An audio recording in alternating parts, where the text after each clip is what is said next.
आज का lecture start करते हैं। हेडिंग डालें ट्रांसपोर्ट ऑफ CO2।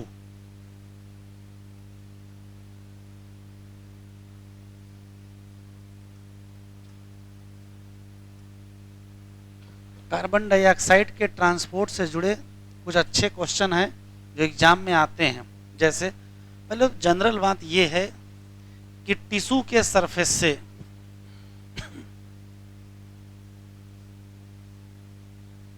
CO2 निकल के आएगी कहाँ? ब्लड में। ये मान लेते हैं कि ब्लड वेसल है, तो ब्लड के अंदर CO2 पहुंच जाएगी। अब अलग अलग तरीके से ट्रांसपोर्ट होगा, उसमें से लगभग 20 से 25% तो हीमोग्लोबिन के साथ ट्रांसपोर्ट होगी, लगभग 70% प्लाज्मा में बाइकार्बोनेट के फॉर्म में ट्रांसपोर्ट होगी और 7% प्लाज्मा में डिजॉल्व फॉर्म में। तो ब्लड में CO2 आ जाएगी और फिर उसके 3 कंपोनेंट हो जाएंगे। एक कंपोनेंट हो जाएगा जो RBC के अंदर वाला है, एक कंपोनेंट प्लाज्मा वाला, एक कंपोनेंट प्लाज्मा में डिजॉल्व वाला, और अंततः ये कहाँ पहुंचेगी? तो अंततः ये कार्बन डाइऑक्साइड ब्लड से रिलीज होगी और एल्वियोलाई पर रिलीज हो जाएगी। तो CO2 ट्रांसपोर्ट का बेसिक मतलब ये है कि टिश्यू पर मेटाबॉलिज्म से बनने वाली कार्बन डाइऑक्साइड ब्लड में आ जाए और ब्लड के अंदर अपने अपने वे में 70% किसी फॉर्म में, 25% किसी फॉर्म में, 7% किसी फॉर्म में, और अंततः वो CO2 एल्वियोलाई पर क्या हो जाए? रिलीज हो जाए। तो इसी को यहाँ से यहाँ पहुँचाने का जो तरीका है उसी का नाम क्या होगा? Transport of CO2। इतना लिखो।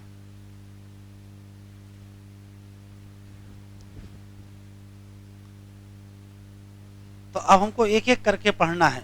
पहला हम लोग पढ़ेंगे 20 से 25% जो हीमोग्लोबिन के फॉर्म में साथ में है, और 70% बाइकार्बोनेट के फॉर्म में है, और 7% तो डिजॉल्व स्टेट है। तो एक एक करके हमको पढ़ना है। टिश्यू से निकलने वाली कार्बन डाइऑक्साइड ब्लड के द्वारा फाइनली एल्वियोलाई पर क्या हो जाए? रिलीज हो जाए। वही है क्या? Transport of carbon dioxide.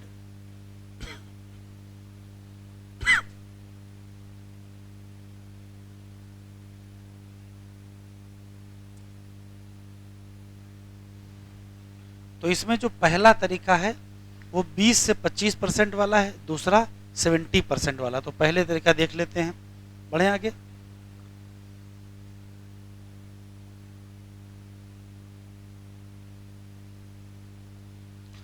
तो पहला जो वे है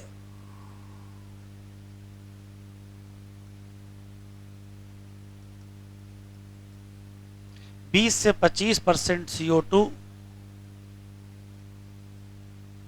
ट्रांसपोर्ट होती है किस फॉर्म में? कार्बामीना हीमोग्लोबिन के फॉर्म में। अब कैसे बनता है भी लिखेंगे नहीं, लिखने का टाइम देंगे। देखिए होता क्या है कि मान लेते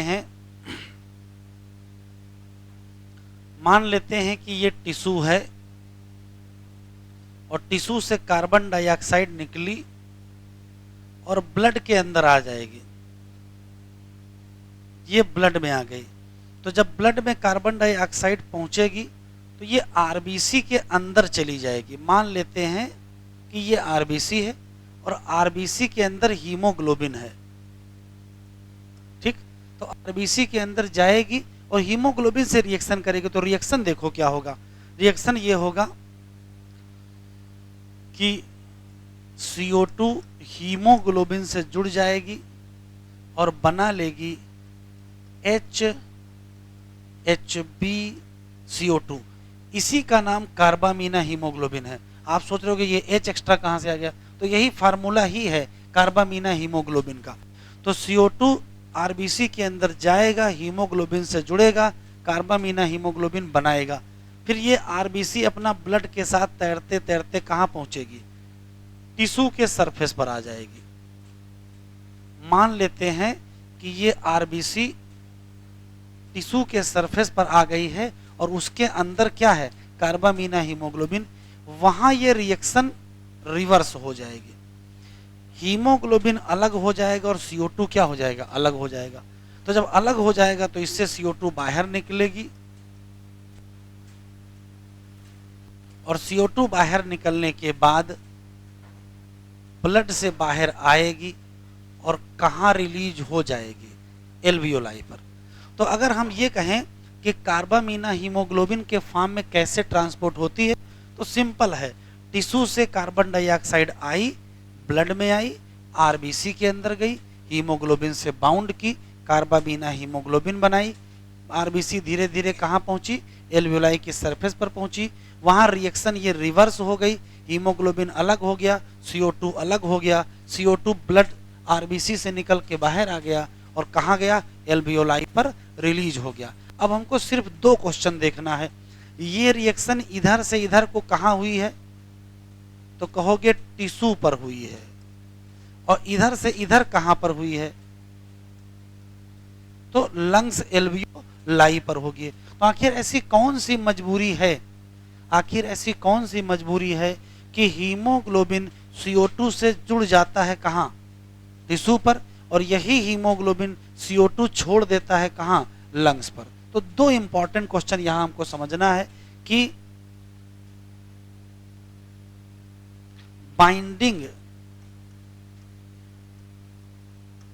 किसकी, HB की, किससे, CO2 से हो रही है, ये किस पर डिपेंड करेगी, ये किस पर डिपेंड करेगी। तो ये देखिए मैंने कल बताया था कि जिससे बाइंडिंग होती है उसी पर मेनली डिपेंड करती है। बाइंडिंग किससे हो रही है, CO2 से, तो डिपेंड किस पर करेगी, CO2, डिपेंड ऑन, तो आंसर देंगे पार्शियल प्रेशर ऑफ CO2। लेकिन जब ऑक्सीजन से बाइंडिंग हो रही थी तो भी तो CO2 का रोल था, तो जब CO2 से बाइंडिंग हो रही है तो किसका रोल होगा, O2 का रोल होगा। तो depend on partial pressure of CO2, लेकिन प्रभावित कौन करेगा, पार्शियल प्रेशर ऑफ O2। ये मेन फैक्टर है। अगर चूज करना पड़ेगा तो क्या कहोगे, पार्शियल प्रेशर ऑफ CO2। तो सीधी सी बात केमिस्ट्री का बताइए, अगर रिएक्टेंट बढ़ा दिए जाएं तो रिएक्शन किधर होगी, तो रिएक्शन फॉरवर्ड होगी, और अगर ये घटा दिया जाए तो क्या हो जाएगी, बैकवर्ड। तो सिर्फ दो ही क्वेश्चन है, टिश्यू के सरफेस पर CO2 ज्यादा होगी कि कम, तो अगर CO2 ज्यादा होगी तो रिएक्शन क्या होगी, फॉरवर्ड, मतलब हीमोग्लोबिन किससे बाइंड करेगा, CO2 से बाइंड करेगा, और लंग्स के सरफेस पर CO2 कम होगी तो रिएक्शन क्या हो जाएगी, बैकवर्ड हो जाएगी। तो जो फाइनली बात याद रखनी है कि एट टिश्यू क्या होता है, तो टिश्यू पर दो चीजें होती है, एक तो पार्शियल प्रेशर ऑफ CO2 क्या होता है, ज्यादा होता है, और पार्शियल प्रेशर ऑफ O2 क्या होता है, कम होता है। ये दोनों लोग क्या कहेंगे, ये दोनों लोग कहेंगे कि हीमोग्लोबिन किससे जुड़ जाए, CO2 से जुड़ जाए। तो ये क्या करेंगे, ये बाइंडिंग कराएंगे, किसका, HB विद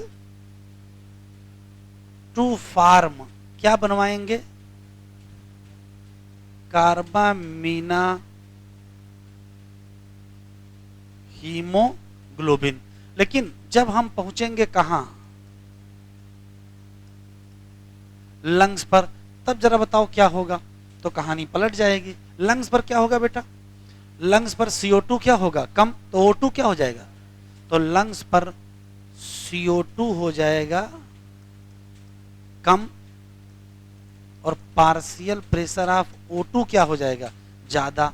ये दोनों क्या करेंगे, ये दोनों क्या करेंगे, तो ये कार्बामीना हीमोग्लोबिन का डिसोसिएशन कर देंगे, हीमोग्लोबिन अलग हो जाएगा और CO2 अलग हो जाएगा।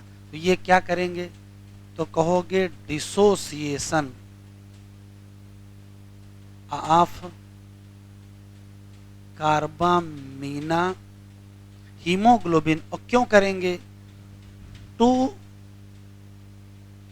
रिलीज क्या, CO2। सिर्फ दो क्वेश्चन है, कौन सी ऐसी परिस्थितियां हैं जो हीमोग्लोबिन को कार्बन डाइऑक्साइड से जोड़ेंगी, तो आंसर दोगे क्या, CO2 ज्यादा O2 कम। और कौन सी ऐसी परिस्थितियां हैं जो हीमोग्लोबिन को CO2 से अलग करेंगे। तो आंसर देंगे क्या, CO2 कम और O2 ज्यादा। लिख लो।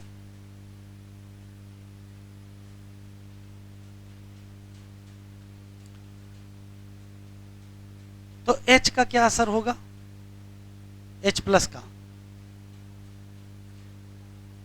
तो H प्लस का अगर असर कहीं पूछ ले CO2 में, वैसे दिया नहीं है लेकिन मान लो पूछ ले, तो कैसे बताओगे। मुनेंद्र आगे आ जाओ। अगर H प्लस का असर आपसे पूछ ले तो क्या करोगे, तो सिर्फ इतना ही बताओगे, जो CO2 का होगा वही क्या होगा, H का। अगर CO2 ज्यादा तो H क्या हो जाएगा, ज्यादा, और CO2 कम तो H क्या हो जाएगी, कम हो जाएगी।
बढ़े आगे।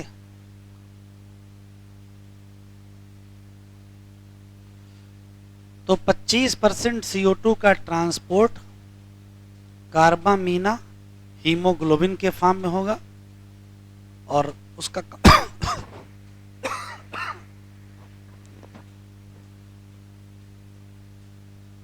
और जो उसका कॉन्सेप्ट है कि टिश्यू से कार्बन डाइऑक्साइड आएगी ब्लड में, फिर आरबीसी के अंदर जाएगी, हीमोग्लोबिन से बाइंड करेगी, रिएक्शन फॉरवर्ड चलेगी, कार्बामीना हीमोग्लोबिन बनेगा, आरबीसी धीरे धीरे एल्वियोलाई पर पहुंचेगी, रिएक्शन बैकवर्ड होगा, CO2 बनेगी, रिलीज होगी एल्वियोलाई पर, बात खत्म। सिर्फ दो क्वेश्चन है, हीमोग्लोबिन की कार्बन डाइऑक्साइड से जो बाइंडिंग है वो किस पर डिपेंड करेगी, तो कहोगे पार्शियल प्रेशर ऑफ CO2, लेकिन कौन सा दूसरा फैक्टर है, तो partial pressure of O2। Choose करना पड़ेगा तो क्या लगाओगे, पार्शियल प्रेशर ऑफ CO2 ही लगाओगे। ठीक है, टिश्यू के सरफेस पर CO2 ज्यादा है, O2 कम है, ये दोनों कंडीशन फेवर करेंगी कार्बामीना हीमोग्लोबिन फॉर्मेशन, और लंग्स के सरफेस पर CO2 कम है, O2 ज्यादा है, ये दोनों कंडीशन फेवर करेंगे क्या, CO2 का रिलीज। बस इतना ही क्वेश्चन।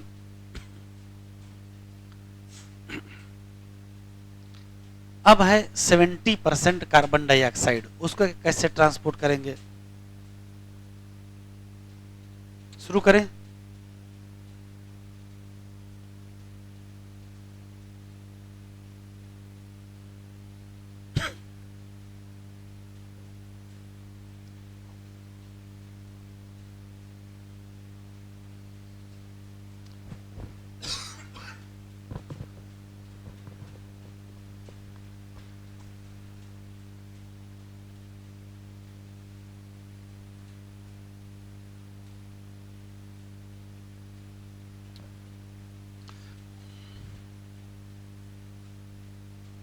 दूसरा है 70% CO2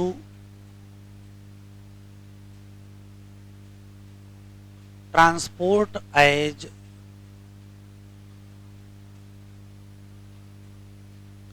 बाइकार्बोनेट आयन। कैसे, अभी लिखेंगे नहीं, देखेंगे। फिर वही कहानी कि ये है टिश्यू, यहां से क्या निकलेगी, CO2 कहां आ जाएगी, ब्लड में। अब CO2 आ गई है ब्लड के अंदर। मैंने अभी आपको बताया कि जब ब्लड में CO2 आएगी तो ये देखिए, ये भी फिर से RBC के अंदर जाएगी, ये फिर से RBC के अंदर ही चली जाएगी। बस अब फर्क समझ लीजिए, ये कौन सी है, 70% वाली है। अब अलग अलग हम लोग पढ़ रहे हैं, वहां कोई बंटवारा तो होगा नहीं कि कि ये 70 वाली है, ये 20 वाली है, मतलब मैं पढ़ा केवल अलग अलग रहा हूं, काम तो सब एक साथ चल रहा होगा ना। ये 70% वाली CO2 है, ये भी RBC के अंदर चली जाएगी। अब जब RBC के अंदर जाएगी तो अंदर हीमोग्लोबिन से रिएक्शन नहीं करना है, अंदर कुछ और होना। क्या देखो, तो अंदर स्थिति ये होती है कि अंदर जाकर के CO2 वाटर से रिएक्शन करेगी और बना लेगी H2CO3। फिर ये टूट जाएगा किसमें, SCO3 माइनस और किसमें, H+। ये जो SCO3 माइनस है ये RBC से बाहर निकलेगा, ये ब्लड वेसल है और ये SCO3 माइनस बाहर निकलेगा। बाहर निकलते ही इसकी मुलाकात हो जाएगी सोडियम से और ये दोनों लोग मिल जाएंगे, क्या बना लेंगे, बना लेंगे NaHCO3। ये अभी ब्लड वेसल के ही है। ये NaSCO3 धीरे धीरे टहलते टहलते टहलते टहलते कहाँ पहुंचेगा, लंग्स के सरफेस पर। वहां देखो क्या होगा, वहां ये रिएक्शन फिर से उल्टा होने लगेगी। ये है NaSCO3, ये टूट जाएगा किसमें, Na अलग हो जाएगा और SCO3 माइनस अलग हो जाएगा और अब ये फिर से RBC के अंदर चला जाएगा।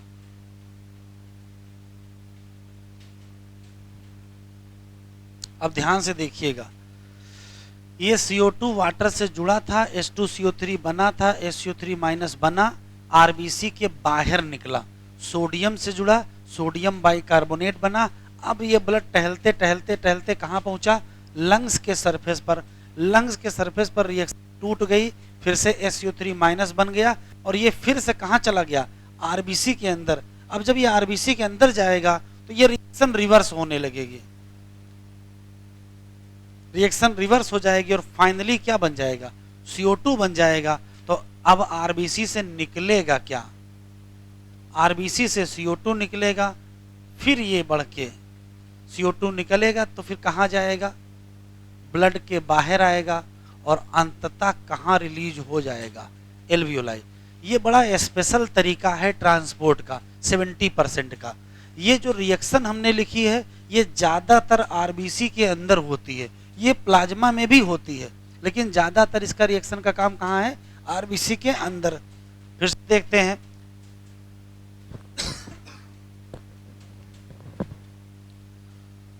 टिश्यू से कार्बन डाइऑक्साइड निकली, ब्लड में आई, हम 70% की बात कर रहे हैं।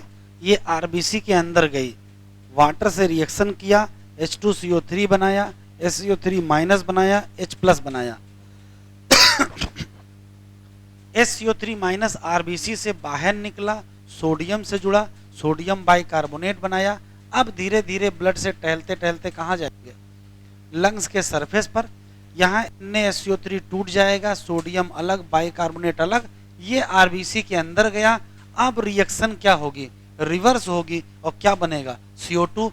RBC से निकलेगा CO2, ब्लड के बाहर जाएगा और कहाँ रिलीज हो जाएगा, एल्वियोलाई। तो जरा बताओ, ये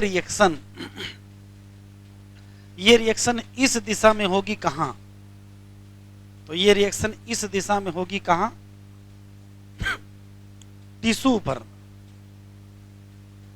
और इस दिशा में कहाँ होगी, लंग्स पर। एक क्वेश्चन तो ये हो गया।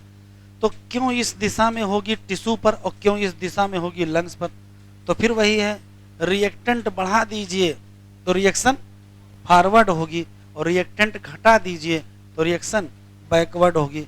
तो एट टिश्यू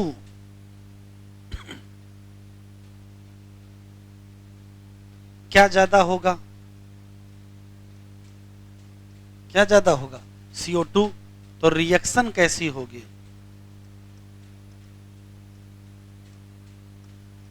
रिएक्शन फॉरवर्ड होगी तो क्या बनेगा, फॉर्मेशन होगा किसका,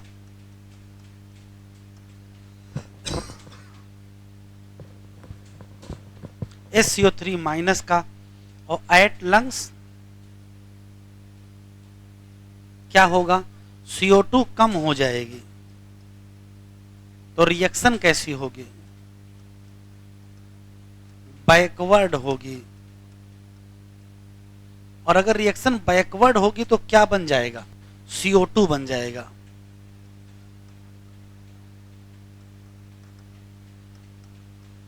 तो ध्यान से सुने, टिश्यू के सरफेस पर बाइकार्बोनेट आयन के फॉर्म में ट्रैप होगी, लेकिन लंग्स के सरफेस पर किस फॉर्म में रिलीज हो जाएगी, CO2 के फॉर्म में रिलीज हो जाएगी। दो क्वेश्चन और बचे हैं। रिएक्शन इधर से इधर होगी तो यहां एंजाइम लगेगा, कौन सा, कौन सा, कार्बोनिक एनहाइड्रेज। यहां पर भी तो एंजाइम लगेगा, तो वही एंजाइम कौन सा, कार्बोनिक एनहाइड्रेज। तो कार्बोनिक एनहाइड्रेज से जुड़े 4 क्वेश्चन हैं, अभी उनको हम अलग से डिस्कस करेंगे। पहले आप इसको देख लीजिए, वो कौन सी परिस्थितियां हैं जो बाइकार्बोनेट आयन बनवाएंगे। तो कहोगे CO2 ज्यादा होगा तो बाइकार्बोनेट बनेगा। और कौन सी परिस्थितियां हैं जो बाइकार्बोनेट को H+ से जोड़ करके CO2 बनाएंगे, तो कहोगे क्या, CO2 कम। ये घटना कहाँ होगी, टिश्यू पर, और ये कहाँ होगी, लंग्स पर। इतना लिखो।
Carbonic anhydrase,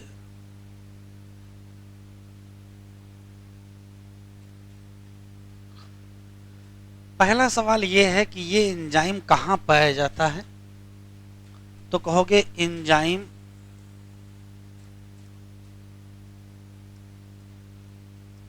found in RBC and plasma.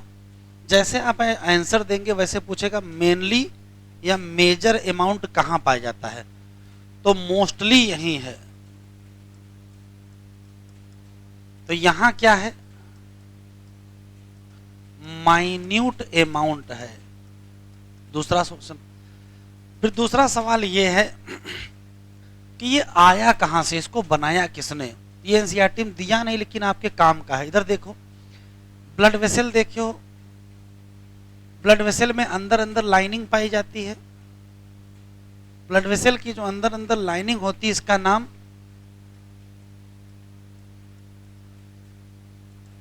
Endothelium है। ब्लड वेसल की एंडोथीलियम की जो सेल हैं वही क्या बनाती हैं, कार्बोनिक एनहाइड्रेज एंजाइम। तो बनाता कौन है,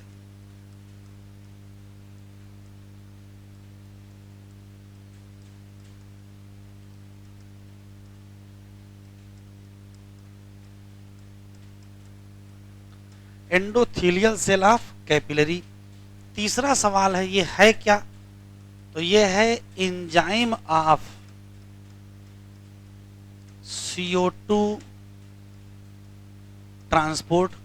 यही अकेला ऐसा एंजाइम है, या और भी कुछ एंजाइम है, जो किसी रिएक्शन को, रिएक्शन इधर को चलेगा तो भी यही एंजाइम लगेगा, और रिएक्शन इधर को चलेगा तो भी यही एंजाइम लगेगा। इसका मतलब है कि ये वो एंजाइम है जो प्रोसीड रिएक्शन क्या, बैकवर्ड एंड फॉरवर्ड। एक और क्वेश्चन जो एनसीईआरटी में नहीं लिखा है, इसको जिंक चाहिए, इसको जिंक चाहिए एज ए क्या, को फैक्टर। ज्यादातर कहाँ है, आरबीसी में। तो वो जो रिएक्शन लिखी थी वो कहाँ होगी, आरबीसी में कि प्लाज्मा में। वो रिएक्शन दोनों जगह होती है, क्योंकि एंजाइम कहाँ है, दोनों जगह है। हाँ, ज्यादातर कहाँ होती है, आरबीसी में, और कुछ कहाँ होती है, प्लाज्मा में। लिखो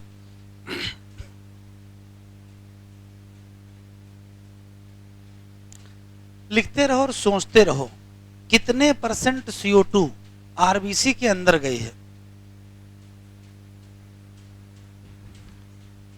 तो लगभग 95%। क्यों, 70% ये गई है और 25% वो गई है, तो कितना हो गया, 95। बस केवल 5 से 7% के आसपास जो है आरबीसी के अंदर नहीं जाती है।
दो क्वेश्चन और केवल बचे हैं यहां।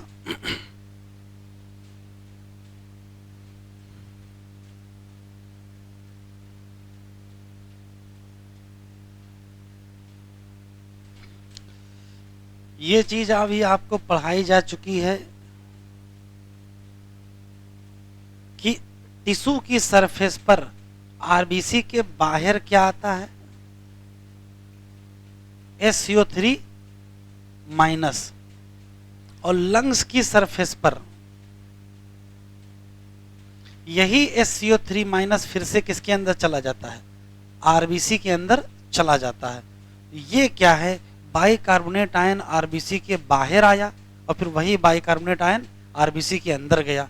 तो जब अंदर ही जाना था तो बाहर काहे आए थे, तो कुछ तो कॉन्सेप्ट यहां है, ये लिख लिया है। ये लाइन एनसीईआरटी में नहीं लिखी है, ये लाइन भी एनसीईआरटी में नहीं लिखी है, ये लिखा है।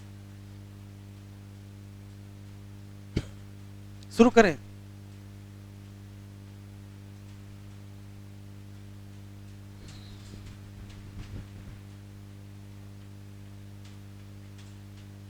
देखो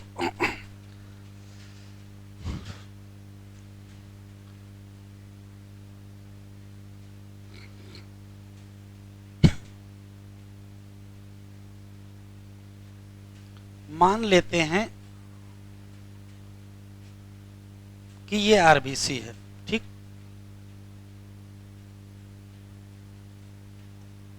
अब देखो, अभी आपको पता है कि जो CO2 है वो आरबीसी के अंदर आएगी, ठीक है। आरबीसी के अंदर इसने किससे रिएक्शन किया, वाटर से। क्या बनाया, H2CO3 बनाया। ये टूट गया, किसमें, H+ और SCO3 माइनस, और ये SCO3 माइनस आरबीसी के बाहर निकल गया। तो जैसे ही SCO3 माइनस आरबीसी के बाहर निकलेगा, एक निगेटिव आयन प्लाज्मा में बढ़ जाएगा ना, तो बदले में एक निगेटिव आयन अंदर आएगा जिसका नाम Cl- है। ये जो घटना हो रही है, ये जिसमें SCO3 माइनस आरबीसी के बाहर आ रहा है और Cl- आरबीसी के अंदर जा रहा है, इसको कहते हैं हैमबर्गर।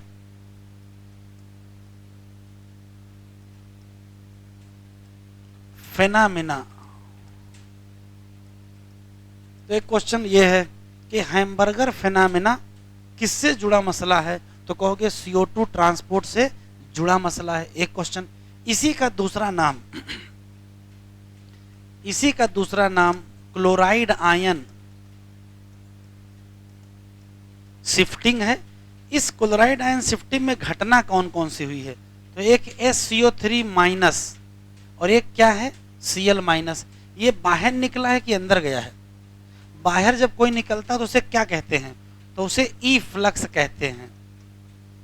क्या कहते हैं, ई फ्लक्स। और अगर कोई अंदर जाता है तो ये भी क्वेश्चन आपसे पूछा गया है कि क्लोराइड आयन शिफ्टिंग में क्या क्या होता है, तो कहोगे SCO3 माइनस का ई फ्लक्स होता है और Cl- का इन फ्लक्स होता है। ये बाहर निकल के किससे जुड़ेगा, सोडियम से जुड़ेगा। क्या बनाएगा, सोडियम बाइकार्बोनेट। कहाँ जाएगा, लंग्स के सरफेस पर। लंग्स की सरफेस पर कहानी फिर पलटेगी। क्या देखो, तो लंग्स की सरफेस पर जो सोडियम बाइकार्बोनेट था, NaHCO3 था, वो टूट जाएगा, सोडियम अलग हो जाएगा और HCO3 माइनस अलग हो जाएगा। अब देखिए क्या होगा, ये SCO3 माइनस अंदर आएगा। अब जैसे ही SCO3 माइनस अंदर आएगा, वैसे ही Cl- बाहर जाएगा। ये कौन सी घटना हो गई है, ये जो घटना घटी है, ये इसे कहते हैं रिवर्स हैमबर्गर फेनामिना। इसमें अंतर बता दीजिए बस।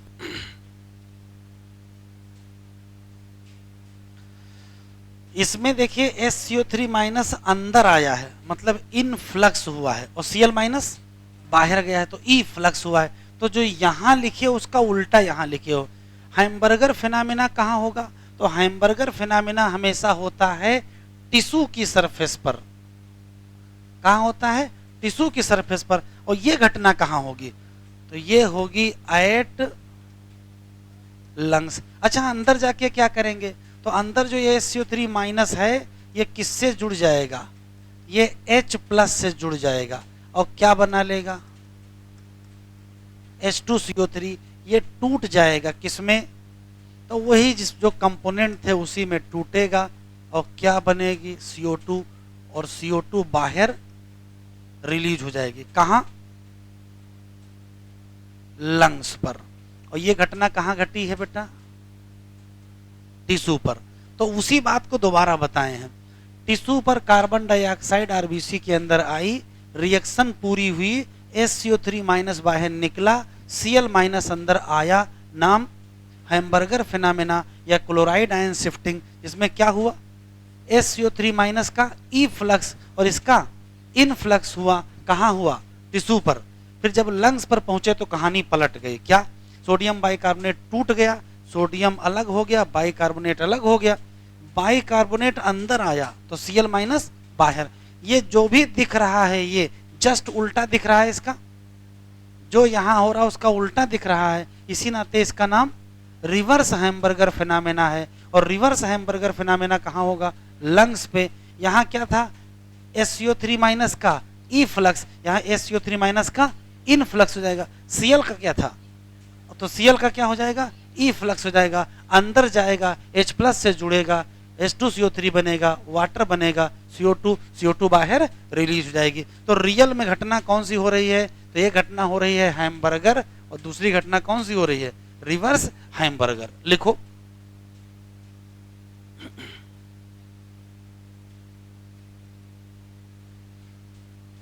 एनसीईआरटी में नहीं दिया है, लेकिन अभी कुछ क्वेश्चन आ रहे हैं इधर उधर से, तो कम से कम जो जरूरी चीजें हैं वो तो पढ़ ही लेंगे। हमने जो आपको नोट्स दिया है उसमें बना हुआ है।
शुरू करें? तो बताओ, efflux of Cl minus कहां होता है? टिश्यू पर कि लंग्स पर? Efflux of Cl minus lungs पर, और influx of Cl minus, Cl का याद रखिएगा, Cl अंदर कब आया और Cl बाहर कब गया।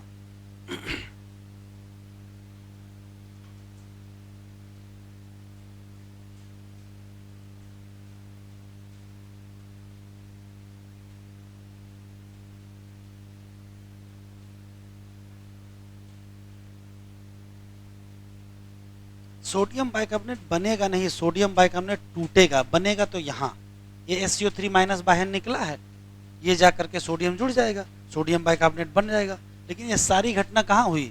टिश्यू पर। फिर टहलते टहलते कहाँ पहुंचे? लंग्स पर। लंग्स पर सोडियम बाइकार्बोनेट टूट गया, सोडियम अलग बाइकार्बोनेट अलग।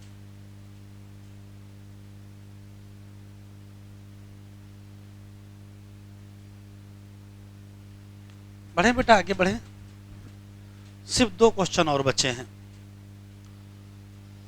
अच्छा ये बताओ, अगर ये H+ ना मिले तो? अगर ये H+ ना मिले तो क्या वापस CO2 बन पाएगी?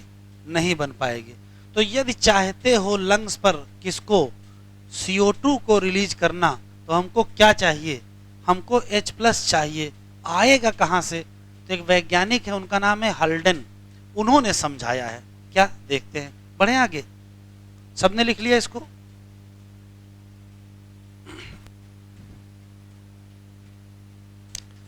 तो आता है हल्डन इफेक्ट।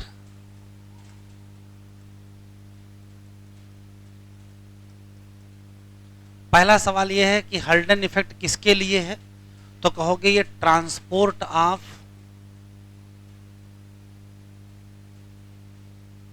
CO2 के लिए है। हल्डन क्या कहते हैं? तो हल्डन कहते हैं कि लंग्स के सरफेस पर जो CO2 रिलीज होती है उसमें O2 का रोल होता है। मतलब इफेक्ट किसका है? किसका, O2 in transport of CO2। और अगर इसको उल्टा बोल दें तो effect of CO2 on transport of O2, ये बोहर इफेक्ट है।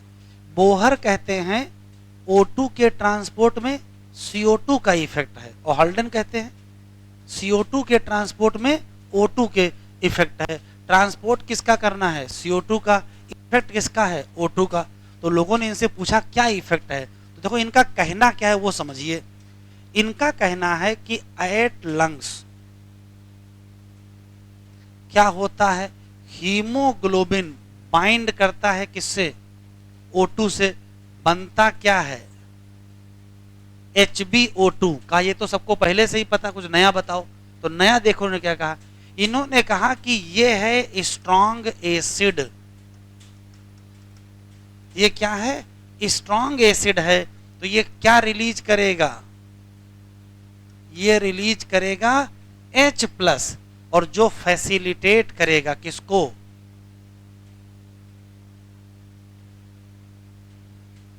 CO2 release at lungs. इनका कहना है कि लंग्स पर जो हाई O2 है वो मदद करेगी किसमें, CO2 रिलीज में। कहां पर, लंग्स पर। ये कौन कह रहा है, Haldane.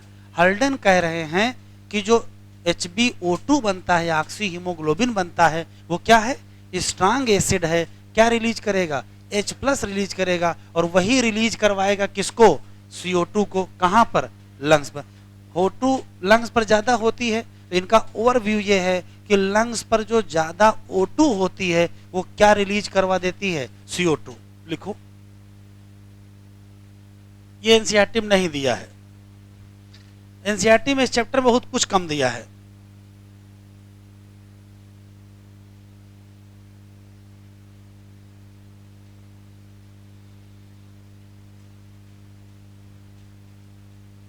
Oxy haemoglobin behave as strong acid.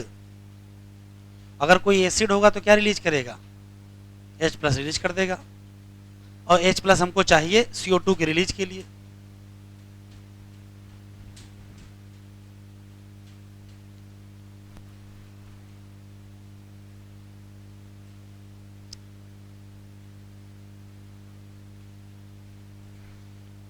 अब एक फाइनल बात है,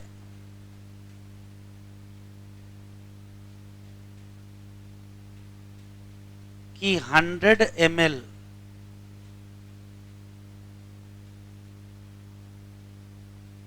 डीऑक्सीजनेटेड ब्लड कितनी कार्बन डाइऑक्साइड रिलीज करेगा। तो कहोगे रिलीज करेगा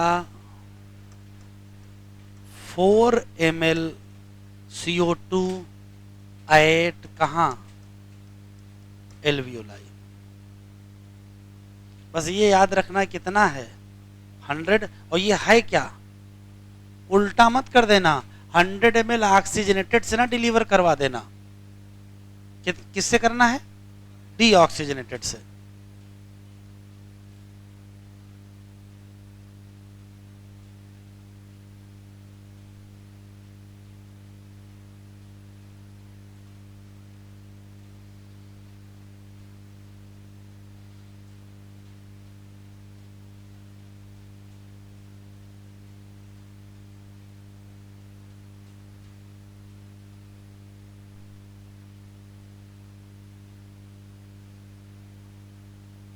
एनसीईआरटी ओपन करें।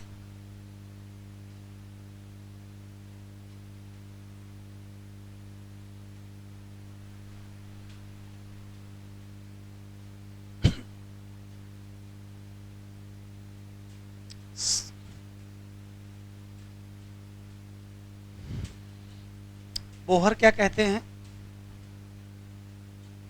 बोहर कहते हैं कि टिश्यू के सरफेस पर जो CO2 ज्यादा है वो क्या रिलीज करा देता है, O2 रिलीज करा देता है। और हल्डन क्या कहते हैं, लंग्स की सरफेस पर जो O2 ज्यादा है वो क्या रिलीज करा देता है, CO2। लंग्स पर CO2 रिलीज करना है और टिश्यू पर O2 रिलीज करना है। CO2 रिलीज करने वाला इफेक्ट कौन सा है? हल्डेन। और O2 रिलीज करने वाला इफेक्ट कौन सा है? बोहर। बढ़े आगे, चलो एनसीईआरटी ओपन करो।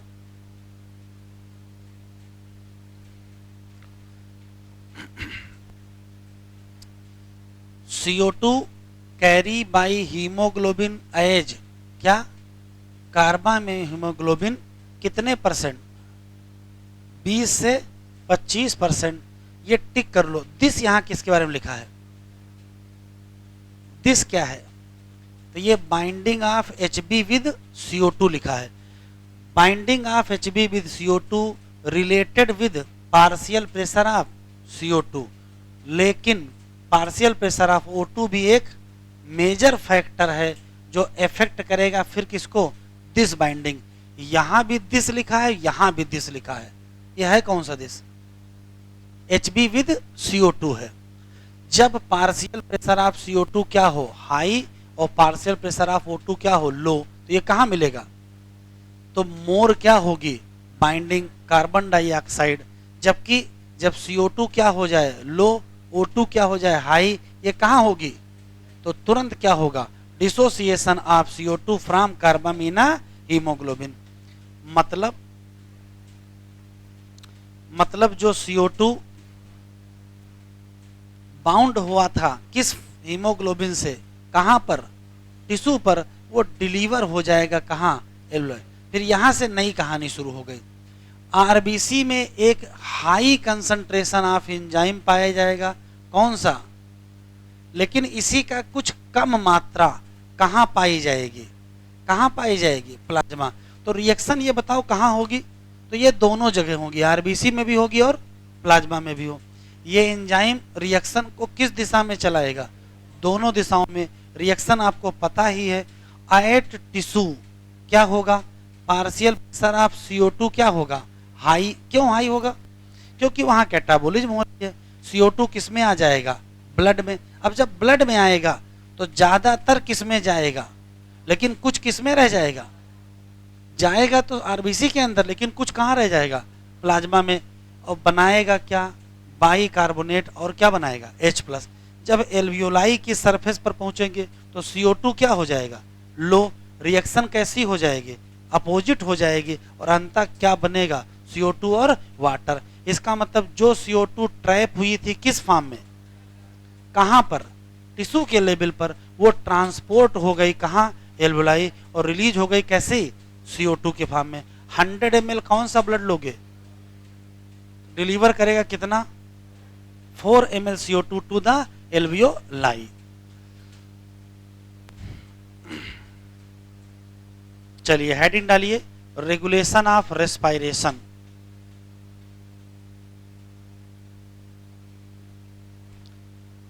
Regulation of respiration.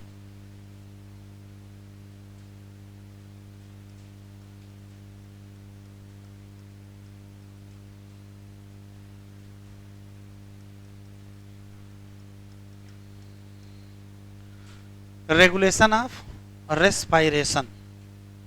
अच्छे सवाल यहां डिजाइन होते हैं। अभी लिखेंगे नहीं, पहले रटेंगे, बाद में लिखेंगे। देखो,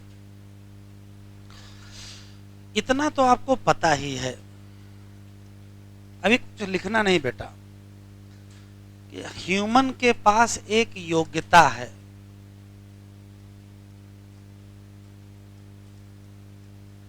कौन सी योग्यता है? तो देखो, जैसे हम सभी लोग यहाँ बैठे हैं, पढ़ रहे हैं, अभी सांप निकल आए तो हम सब लोग भाग लेंगे।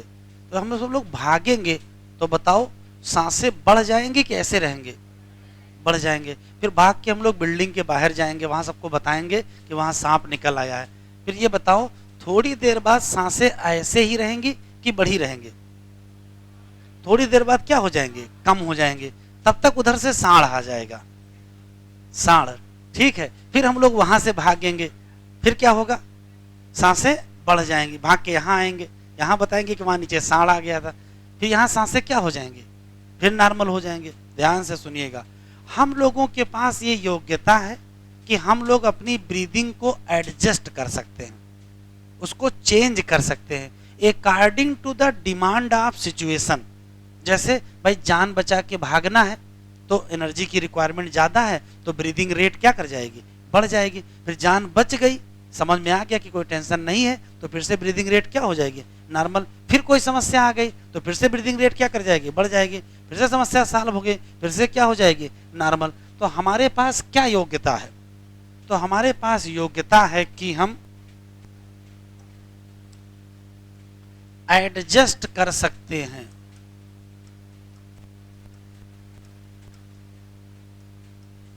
ब्रीदिंग को किसके हिसाब से, according to demand of situation. जैसी परिस्थितियां होंगी, जैसे अगर आपको जान बचा के भागना है तो ब्रीदिंग बढ़ जाएगी, फिर जान बच गई तो ब्रीदिंग क्या हो जाएगी, नॉर्मल हो जाएगी। तो ये कौन करेगा, ये कौन करेगा, तो ये सारे काम कौन करेगा, नर्वस सिस्टम करेगा। तो ये जो एडजस्ट करने की क्वालिटी है ये कौन करता है, तो कहोगे न्यूरल सिस्टम। कौन करेगा, न्यूरल सिस्टम करेगा। अब न्यूरल सिस्टम क्या चल के आएगा यहां से यहां बताने फेफड़ों को कि ब्रीदिंग रेट बढ़ा दो, चल के तो आएगा नहीं। न्यूरल सिस्टम के पास कोई ना कोई लोग होंगे, उनका काम होगा कि ब्रीदिंग को मैनेज करना। तो वो लोग कौन होंगे, तो वो लोग होंगे रेस्पायरेटरी सेंटर।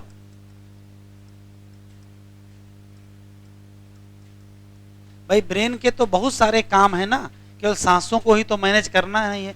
तो घुमा फिरा करके पूरी बात है, human have ability to adjust breathing according to demand of situation with help of neural system, because वहां क्या है, रेस्पायरेटरी सेंटर। अब इधर आ जाओ, जो रेस्पायरेटरी सेंटर हैं वो दो होते हैं। एक का नाम रेस्पायरेटरी रिदम सेंटर है और एक का नाम न्यूमो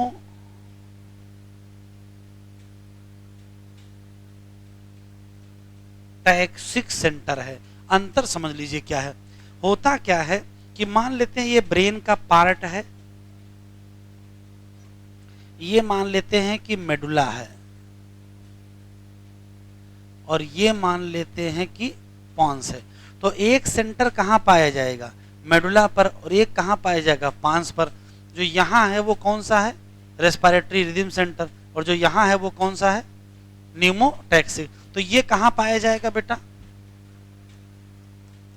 एट मेडुला, और ये कहाँ पाया जाएगा, एट। एक क्वेश्चन तो यही हो गया, दोनों में से मेन कौन है, तो ये जो सेंटर है ये प्राइमरी फॉर रेगुलेशन है। तो अगर प्राइमरी ये है तो सहायक कौन है, तो सहायक ये हो जाएगा। तो ये करेगा क्या, ये केवल इनको बताएगा रेस्पिरेटरी सेंटर को कि कैसे काम करना है। तो ये मॉडरेट करेगा किसके फंक्शन को, फंक्शन ऑफ रिदम सेंटर। क्या कहेगा जरा देखो, तो बहुत इंपॉर्टेंट क्वेश्चन यहां है। जो पॉन्स वाला न्यूमोटैक्सिक सेंटर है इसका रियल में काम एग्जामिनर 2 बार पूछ चुका है, ये वास्तव में क्या करता है। तो हमको देखिएगा, अभी हम सांसें ले रहे हैं लंबी, तो अगर हम लंबी सांस लेंगे तो आराम से छोड़ने में टाइम लगेगा, फिर लंबी सांस लेंगे फिर छोड़ने में टाइम लगेगा, तो मिनट भर में हम कम सांसें ले पाएंगे। और फिर हमको देखिएगा,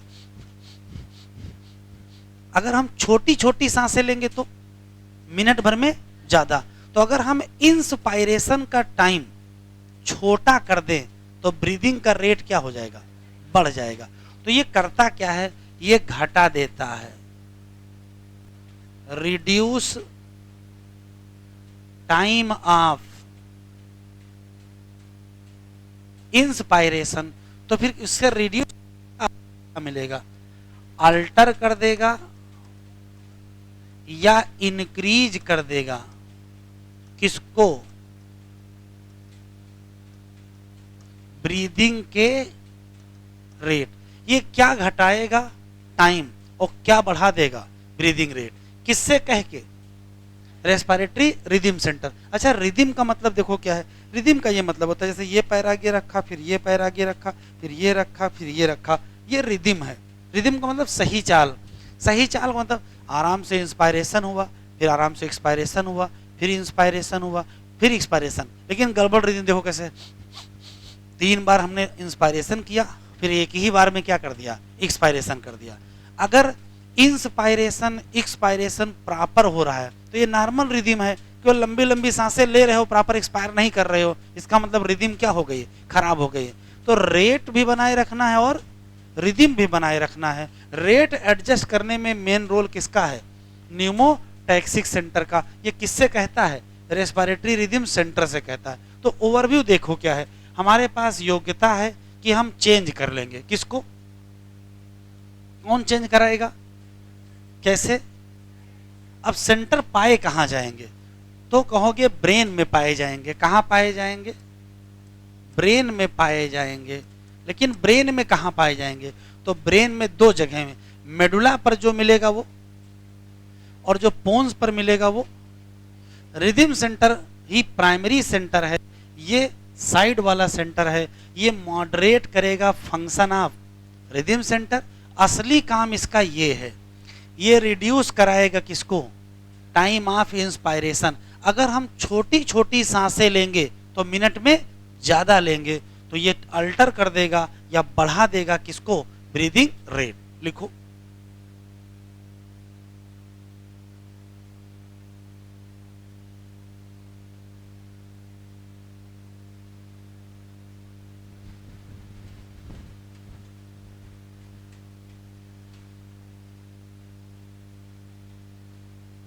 बढ़ाएं?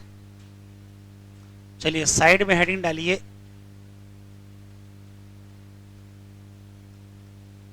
फैक्टर एफेक्टिंग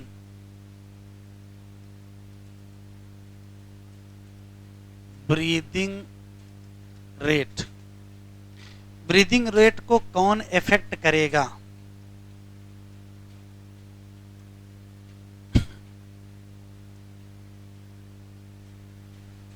तो ये आप रट लेंगे।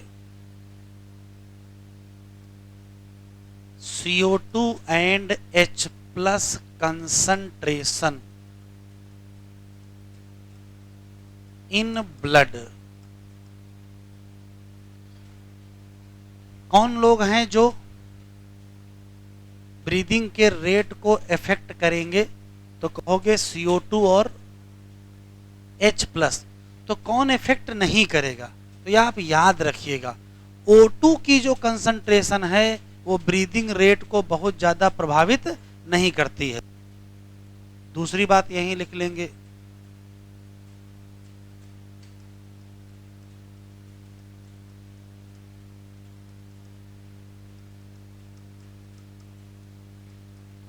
Role of O2 not significant, बहुत महत्वपूर्ण नहीं है।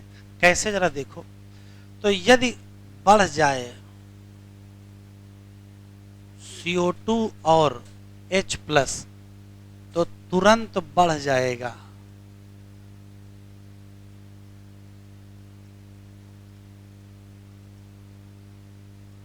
Breathing rate. और अगर घट जाए CO2 और H प्लस तो तुरंत घट जाएगा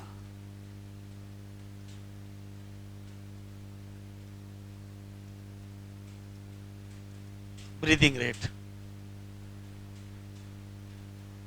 आराम से बताएं, स्टार लगा के लिख रहे हैं। अगर हम होल्ड कर लें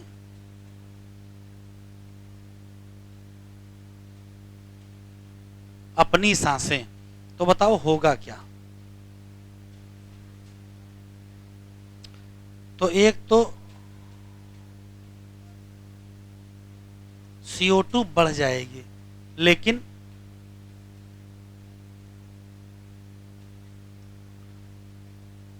O2 कम हो जाएगी। अब बताओ आपको सांस लेने के लिए कौन मजबूर करता है? ऑप्शन सुनो, ऑप्शन है बढ़ा हुआ CO2, ऑप्शन है घटा हुआ O2 और ऑप्शन है दोनों। तो दोनों सही नहीं होंगे।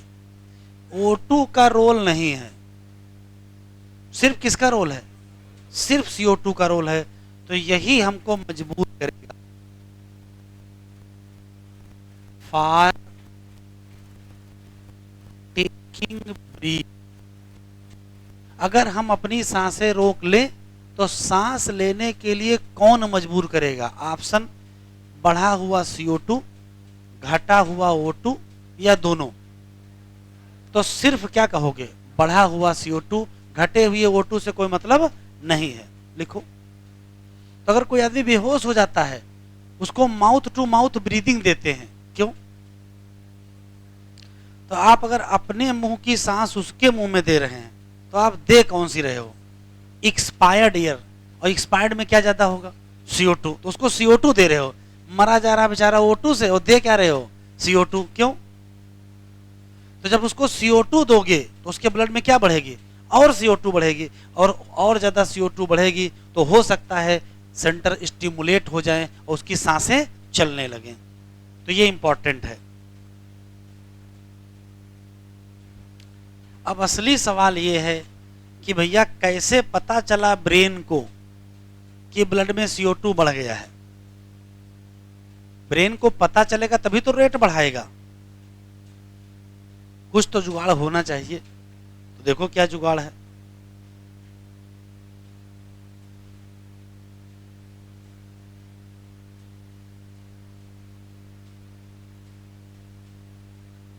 लिख लिया?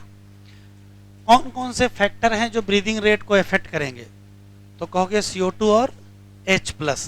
CO2 H ज्यादा तो ब्रीदिंग रेट ज्यादा, और CO2 H कम तो ब्रीदिंग रेट कम।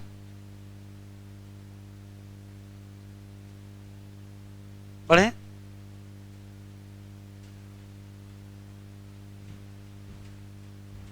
देखो जरा इधर देखो, मान लेते हैं कि ये हार्ट है।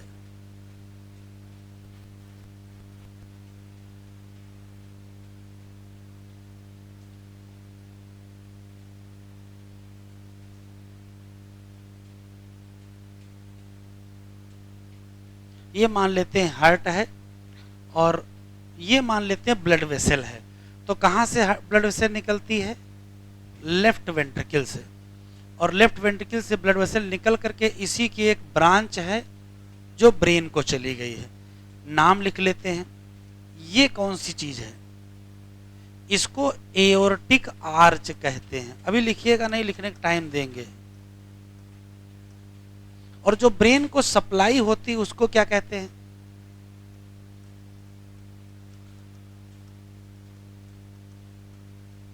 उसको कैरोटिड आर्टरी कहते हैं। ये मान लेते हैं ब्रेन है। तो ब्रेन का दो पार्ट हमको समझने हैं। ये मान लेते हैं क्या है? मेडुला। और ये मान लेते हैं क्या है? बोन्स। मेडुला पर एक सेंटर पाया जाता है जिसका नाम रेस्पिरेटरी रिदम सेंटर, और पॉन्स पर भी तो एक सेंटर पाया जाता है। तो ये मान लेते कौन सा है?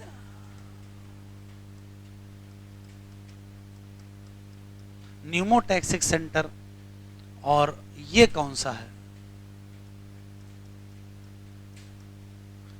Respiratory rhythm centre. अब देखिए ध्यान से, होता क्या है कि जब हार्ट के द्वारा ब्लड को पंप किया गया तो इसकी एक ब्रांच चली गई ब्रेन को।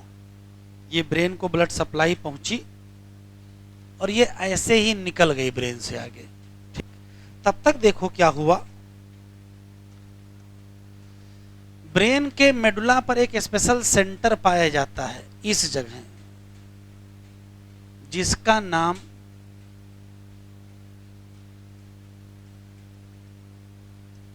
कीमोसेंसरी एरिया है। क्या नाम है? कीमोसेंसरी एरिया। पहला सवाल कहां है? मेडुला में है, किसके पास है, रेस्पिरेटरी रिदम सेंटर। इसको पता चल जाता है कि ब्लड में CO2 और H का हाल क्या है, क्योंकि ये CO2 और H के लिए सेंसिटिव होगा। जैसे इसको पता चलेगा ये तुरंत किसको सूचना दे देगा, ये तुरंत सूचना दे देगा किसको, रेस्पिरेटरी रिदम सेंटर को। तो रेस्पिरेटरी रिदम सेंटर क्या करेगा, सूचनाएं दो ही होंगी, या तो सूचना होगी कि CO2 ज्यादा है, या तो सूचना होगी CO2 कम है। अगर ज्यादा है तो रेट क्या करिए, बढ़ा दीजिए, और अगर कम है तो रेट क्या कर दीजिए, घटा दीजिए। तो ये क्या करेगा, रेट को एडजस्ट कर देगा। लेकिन सिर्फ यही सूचना नहीं देता है, यहां दो सेंटर और पाए जाते हैं। एक सेंटर यहां पाया जाएगा और एक सेंटर यहां पाया जाएगा। ये क्या है, ये है रिसेप्टर फॉर CO2 एंड क्या, H+। तो जब ब्लड चलेगा तो सबसे पहले किसको पता चलेगा, वो रिसेप्टर जो कहाँ है, एओर्टिक आर्च। फिर किसको पता चलेगा, वो रिसेप्टर जो कहाँ है, कैरोटिड आर्टरी। फिर किसको पता चलेगा, कीमोसेंसरी एरिया। ये भी सूचना दे देंगे किसको, रेस्पिरेटरी रिदम सेंटर को, कि देखो भाई CO2 ज्यादा है। तो बताओ, रेस्पिरेटरी रिदम सेंटर को CO2 की सूचना 3 लोग दे रहे हैं। एक कौन दे रहा है, receptor for CO2 and H+ at aortic arch. एक कौन दे रहा है, कैरोटिड आर्टरी। और एक कौन दे रहा है, कीमोसेंसरी। तीनों लोग किसको बताएंगे, तीनों लोग बताएंगे रेस्पिरेटरी रिदम सेंटर को। सेंटर क्या करेगा, एडजस्ट करेगा अकॉर्डिंग टू इंफॉर्मेशन।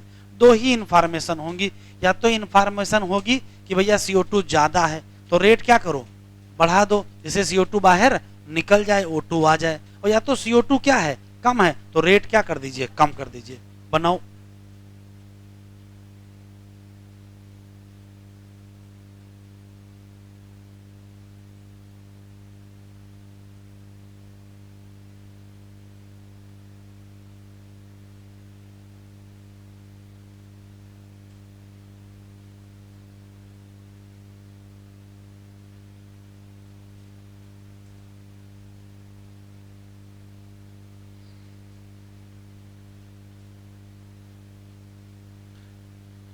सोच के जरा बताएंगे। CO2 और H+ की कंसंट्रेशन से रेस्पिरेटरी रिदम सेंटर अपना काम चेंज करते हैं। वो CO2 और H+ किस ब्लड का है, आर्टीरियल ब्लड का कि वेनस ब्लड का। आर्टीरियल ब्लड का CO2 कि वेनस ब्लड का CO2। देखो हमारा मुंह न देखो, हमारे मुंह पे लिखा नहीं है, इधर है, दिमाग लगाओ। कौन सा CO2 रेस्पिरेटरी रिदम सेंटर को बताया जाएगा, आर्टरी वाला कि वेन वाला। चलो लिखते रहो। एम्स ने पूछा है सवाल बहुत पहले।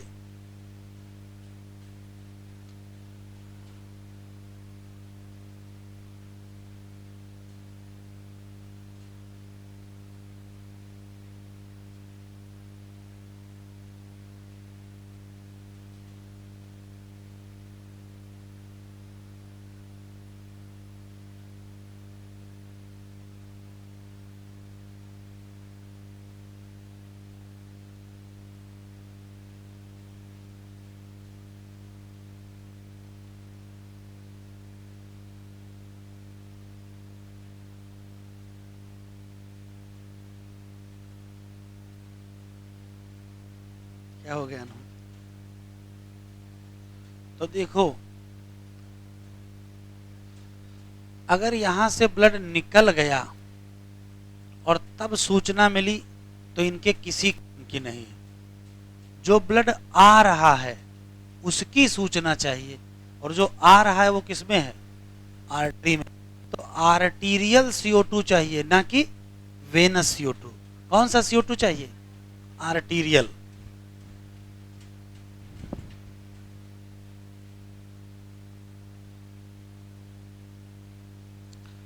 अगर हम लोग अपनी सांसें रोक लें तो हमको दोबारा सांस लेने के लिए कौन मजबूर करता है?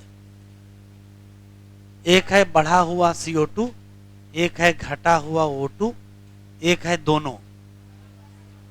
तो सिर्फ क्या लगाओगे? बढ़ा हुआ CO2, क्या नहीं लगाओगे? घटा हुआ O2 से कोई मतलब नहीं है। क्यों? क्योंकि O2 का कोई सिग्निफिकेंट रोल नहीं है। यहां रिसेप्टर किसके लिए हैं? CO2 के लिए हैं। और हाँ, वेरी गुड, लिखते हैं ऑक्सीजनेटेड ब्लड। ठीक है, इसमें नहीं होती CO2। क्या ऑक्सीजनेटेड ब्लड में सिर्फ O2 होती है और डीऑक्सीजनेटेड में सिर्फ CO2 होती है? ऐसा नहीं है, दोनों में दोनों होती हैं। ऑक्सीजनेटेड में भी O2 CO2 होता है और डीऑक्सीजनेटेड में भी O2 CO2। ये बताओ, वेन तो यहां से निकल गई ना बेटा, तो वेन का जो ब्लड है उसकी सूचना कैसे मिलेगी इनको? तो जो ब्लड आ रहा है उसी की तो सूचना मिलेगी, और आ रहा वाला किसमें होगा? आर्टरी। तो जो CO2 और H चाहिए वो किसका चाहिए? आर्टीरियल ब्लड का चाहिए।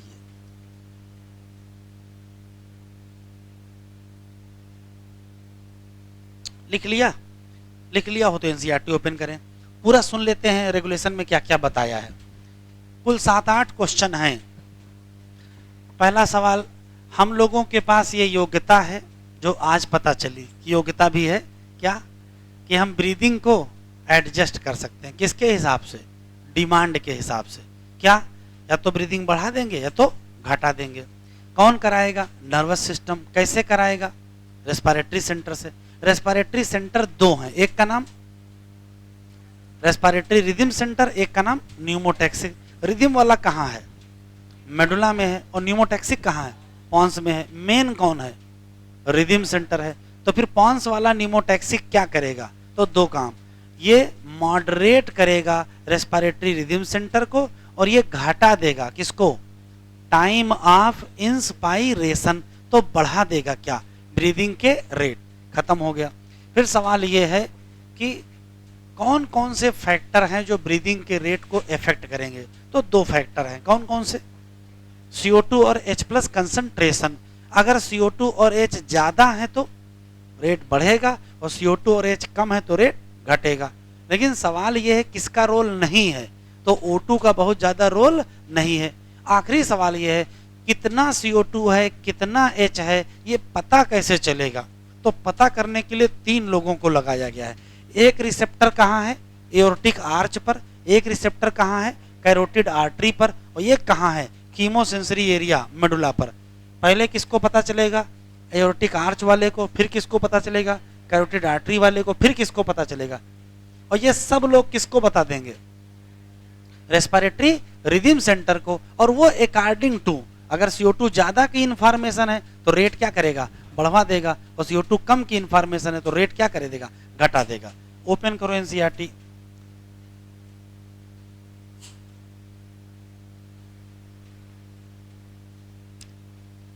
चलिए, ह्यूमन के पास योग्यता है, क्या कर सकता है? मेंटेन कर सकता है, मॉडरेट कर सकता है। किसको? रेस्पिरेटरी रिदम या रेट को, जो सूट करे किसको? Demand of body tissue. ये काम कौन करेगा? Neural system. कैसे करेगा? तो लिखा है सेंटर पाए जाएंगे। कहाँ? Medulla reason of brain. कहते क्या हो? कहते क्या हो? Respiratory rhythm centre. यही प्राइमरली रिस्पांसिबल है किसके लिए? रेगुलेशन। रेगुलेशन के लिए मुख्य कौन है? तो मुख्य यही है। लेकिन एक और सेंटर प्रेजेंट है। कहाँ? पॉन्स रीजन ऑफ द क्या? ब्रेन। कहते क्या हो? Pneumotaxic centre. यही मॉडरेट करेगा किसको? Function of respiratory rhythm centre. ये टिक कर लीजिए, बहुत इंपॉर्टेंट है, अभी क्वेश्चन दिखाएंगे। न्यूरल सिग्नल कहां से आए? This centre. ये दिस कौन है भैया? ये दिस कौन है? तो ये रेस्पिरेटरी रिदम है कि न्यूमोटैक्सिक है? ये भैया न्यूमोटैक्सिक की बात हो रही है। सेंटर कैन रिड्यूस, क्या करेगा? घटा देगा। क्या? ड्यूरेशन कहो चाहे टाइम कहो, कौन सी चीज? इंस्पायरेशन। तो क्या बदल जाएगा? Respiratory rate. एक कीमोसेंसरी एरिया है किसके बगल में? रिदम सेंटर के बगल में। ये सेंसिटिव है किसके लिए? CO2 और H+। जैसे बढ़ेगा क्या? CO2 और H+ एक्टिवेट हो जाएगा कीमोसेंसरी एरिया। वो किसको सिग्नल दे देगा? Rhythm centre. और रिदम सेंटर क्या करेगा? एडजस्टमेंट कराएगा रेस्पिरेटरी प्रोसेस को, जिससे जो CO2 और H+ है वो क्या हो जाए? एलिमिनेट हो जाए। रिसेप्टर कहाँ एसोसिएटेड हैं और कहाँ एसोसिएटेड हैं? ये भी रिकॉग्नाइज कर लेंगे किसको? CO2 और H+। और ये भी सिग्नल भेज देंगे किसको? Rhythm centre for remedial action. वही एक्शन, अगर CO2 ज्यादा है तो रेट बढ़ाओ, CO2 कम है तो रेट घटाओ। Role of oxygen in regulation of respiratory rhythm is quite. Examiner केवल इतना हटाएगा बस, role of oxygen is quite significant. सही है? क्या है? गलत है। चलिए अगली heading, disorder of respiratory system.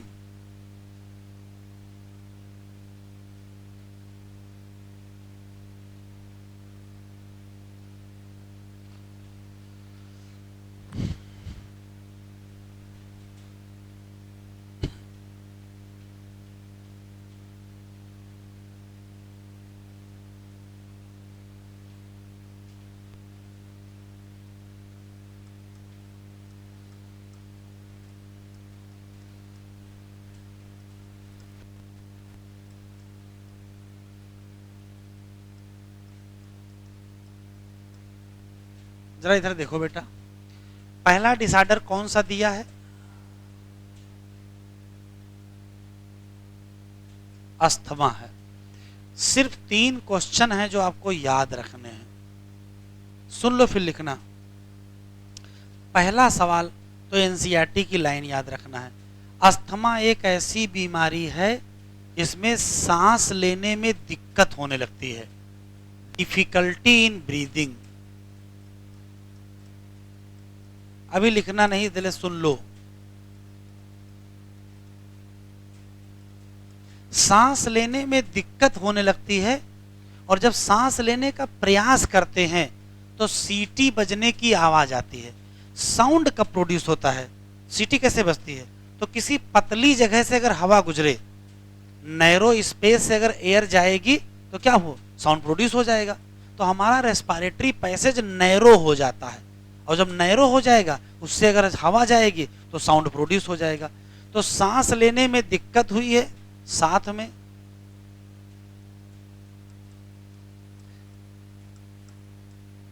Wheezing sound produce हुआ है। ये दोनों घटनाएं क्यों हुई हैं? क्योंकि नैरो हो गया है, नैरोइंग रेस्पिरेटरी पैसेज। अब कैसे नैरो हो गया वो जरा देखो। देखो ये है ट्रेकिया, और ये क्या है? ब्रोंकाई। फिर आगे क्या होता है? ब्रोंकाई, फिर प्राइमरी, फिर सेकेंडरी, फिर टर्सरी, फिर ब्रांकियोल होता है। तो ये क्या है? ये है, और इसको मान लेते हैं ब्रांकियोल। अब ध्यान से देखिएगा, होता क्या है कि अस्थमा एक प्रकार की एलर्जिक डिजीज है।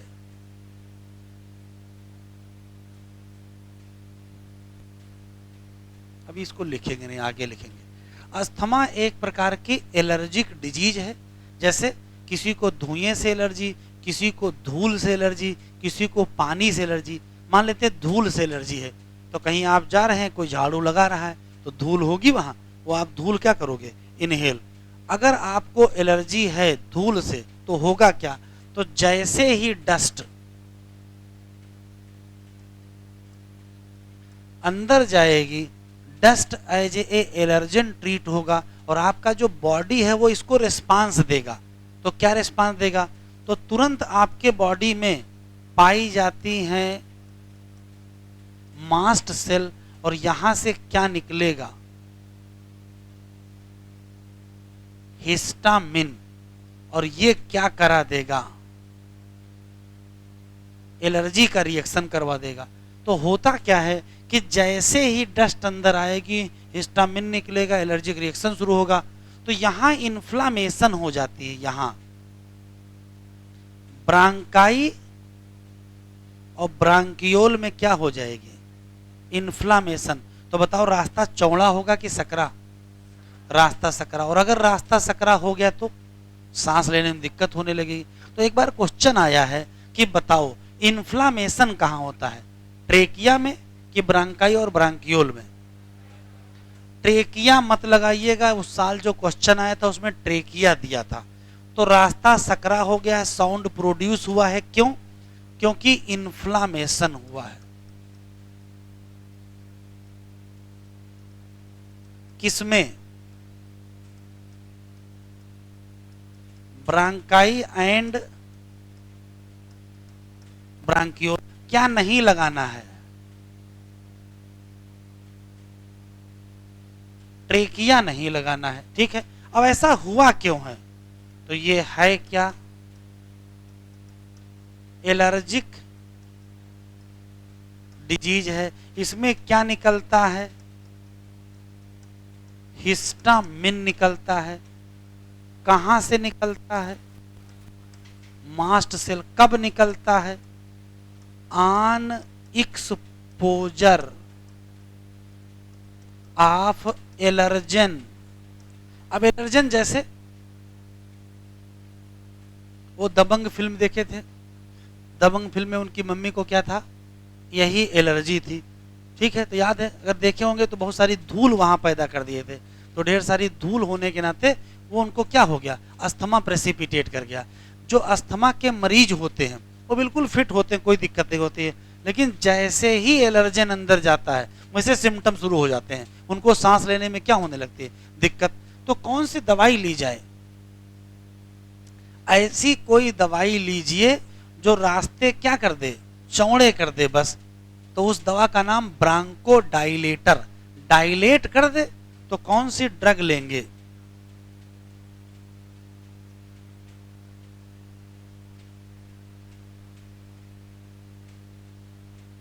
कौन सी दवा लेना है?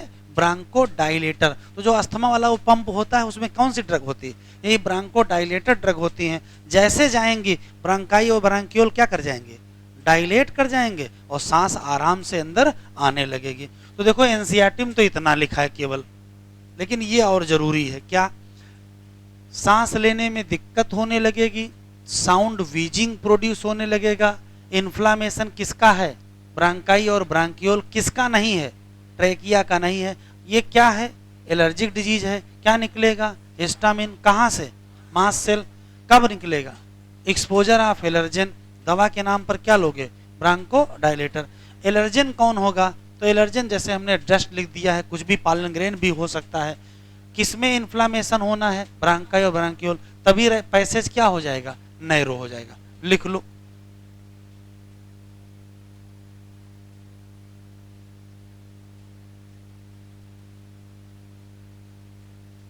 अभी क्वेश्चन दिखाते हैं।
बढ़े आगे।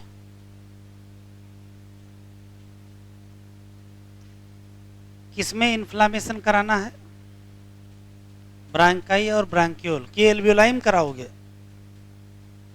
एल्वियोलाई में मत कराना। और कहाँ नहीं कराना है? ट्रेकियम नहीं कराना है, ठीक है। हाँ, रेस्पिरेटरी पैसेज में कराना है, पैसेज को सकरा भी कर देना है।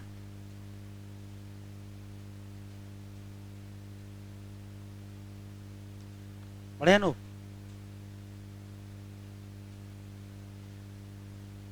देखो, जब हम लोग पढ़ रहे होते हैं तब चीजें बहुत आसान लगती हैं और वास्तव में आसान होती भी हैं। सारा खेल इस बात का है कि आपको चीज याद कितना रहती है। तो अभी इतना ताजा पढ़ा भी कुछ भी पूछेंगे आप तुरंत बताओगे, लेकिन अभी मेमोरी धीरे धीरे क्या होगी? फेड होगी। तो सिलेक्शन उन्हीं लोगों का होगा जो अपनी मेमोरी को फेड होने नहीं देंगे। सारा खेल ये है कि लगभग 30-32 चैप्टर फिजिक्स, 30-32 केमिस्ट्री और 30-32 बायोलॉजी के चैप्टर, मतलब 100 चैप्टर मोटा मोटा मान लो। 100 चैप्टर पूरा पढ़ना, पूरा रिवाइज करना, पूरा रटना, पूरा याद रखना। तो आप सिर्फ एक चीज पर विचार करिए कि चीजें हमको याद कैसे रहें, और याद करने का केवल एक ही तरीका है, उसका नाम है रिवीजन। आप जितनी बार, री का मतलब दोबारा और विजन का मतलब विजन, जितनी बार आप देखोगे हर बार कुछ ना कुछ क्या करोगे? गेन करते चले जाओगे। वरना क्या है, आज पढ़ोगे 4 दिन में सब गायब हो जाएगा। शुरू करें, आगे बढ़े। जब ये सवाल आया था उस साल सबका गलत हुआ था। ये सब लोगों ने इन्फ्लामेशन करा दिया ट्रैकिया में, जबकि एनसीईआरटी बहुत बार पढ़ चुके थे। वहां याद ही नहीं आया, कहीं हाँ इन्फ्लामेशन तो हो रहा था, अब कहाँ हो रहा था पता नहीं। कहीं ट्रैकियम हाँ हो ही रहा होगा, ठीक ही करा ही देते हैं। कहाँ होना था? ब्रांकाई और ब्रांकियोल। चलो अभी सवाल दिखाएंगे। दूसरा देखो, इम्फाइसेमा।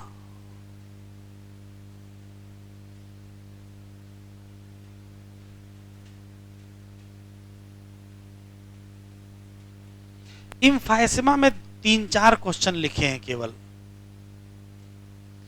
कैसा सवाल है? तो पहला सवाल यह है कि एक क्रोनिक डिसऑर्डर है। अब ये कौन सी चीज होती है? तो ऐसी कोई भी बीमारी जो पुरानी हो उसका नाम क्रोनिक होता है। जरा देखिए, जैसे ट्यूबरकुलोसिस क्रोनिक डिजीज है, ट्यूबरकुलोसिस क्रोनिक डिजीज है। लेकिन कॉमन कोल्ड, वो भी तो रेस्पिरेटरी पैसेज की डिजीज है, लेकिन कॉमन कोल्ड क्रोनिक नहीं है। आज इन्फेक्शन होगा, कल सिम्टम होंगे, 4-5 दिन में खत्म हो जाएगा। तो ऐसी बीमारी जो पुरानी हो, काफी दिनों से चली आ रही हो, उसका नाम क्रोनिक डिसऑर्डर। दूसरा, इसमें क्या हो जाता है? तो एल्वियोलर वाल डैमेज हो जाती है। अब एल्वियोलाई की वाल डैमेज हो गई है तो नुकसान क्या हो जाएगा? घट जाएगा।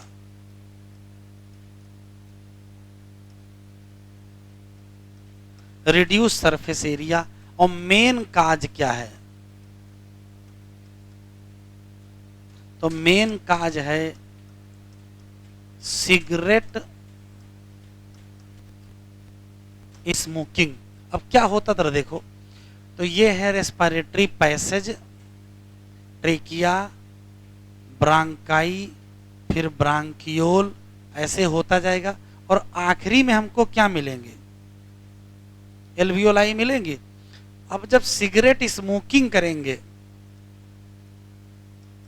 तो धुआं आ जाएगा, और ये धुआं कहां पहुंचेगा? ये धुआं यहां पहुंचेगा। तो धुएं में होता क्या है? धुएं में होता है कार्बन सूट। धुएं में क्या होता है? Carbon suit. ये जाके यहां डिपॉजिट हो जाएगा। जिस एल्वियोलाई में कार्बन सूट डिपॉजिट हो जाएगा, वो एल्वियोलाई O2 CO2 का एक्सचेंज नहीं कर पाएगी। तो अभी एक एल्वियोलाई डैमेज हो गई, सिगरेट पीना बंद नहीं करोगे तो धीरे धीरे दूसरी एल्वियोलाई डैमेज हो जाएगी, फिर धीरे धीरे तीसरी डैमेज हो जाएगी। तो इतनी ज्यादा एल्वियोलाई एक ही नहीं बची, बहुत सारे भी हैं, ठीक है। तो इतने भर में एल्वियोलाई बहुत सारी हैं, तो जब बहुत सारी एल्वियोलाई हैं तो कुछ तो डैमेज हो जाएंगी। अब बताओ, इतना बड़ा सरफेस एरिया आपके लंग्स का था, इतने एरिया की एल्वियोलाई डैमेज हो गई, तो कुछ ना कुछ तो सरफेस एरिया घट जाएगा। तो सरफेस एरिया घट जाएगा तो O2 CO2 एक्सचेंज भी तो कम हो जाएगा, और O2 CO2 एक्सचेंज कम हो जाएगा तो सांस में दिक्कत, सांस फूलने लगेगी। ये व्यक्ति सांस लेने का प्रयास करेगा, सांस अंदर जाएगी भी, लेकिन इसको लगेगा नहीं अभी और कमी है। हम लोग सांस लेते हैं तो संतुष्ट होते हैं, कभी फील नहीं होता है ना कि और सांस लें और सांस लें। सांस ले रहे हो, कोई दिक्कत आपको नहीं है, क्योंकि जितना डिमांड है उतना काम हो रहा है। इसमें क्या होगा, अंदर एयर जाएगी तो, लेकिन एक्सचेंज नहीं होगा, क्योंकि क्या घट गया है, सरफेस एरिया घट गया है। किसका, एक्सचेंज का। बीमारी का नाम कौन सा, एम्फाइसेमा। लिखो,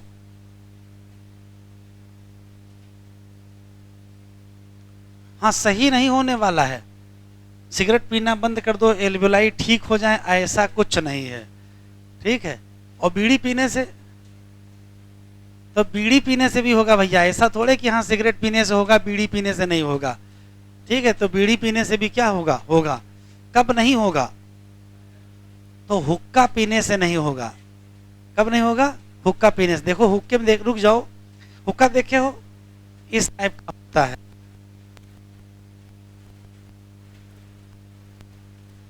ऐसा कुछ इंस्ट्रूमेंट होता है ना, इसमें एक पाइप लगी होती है,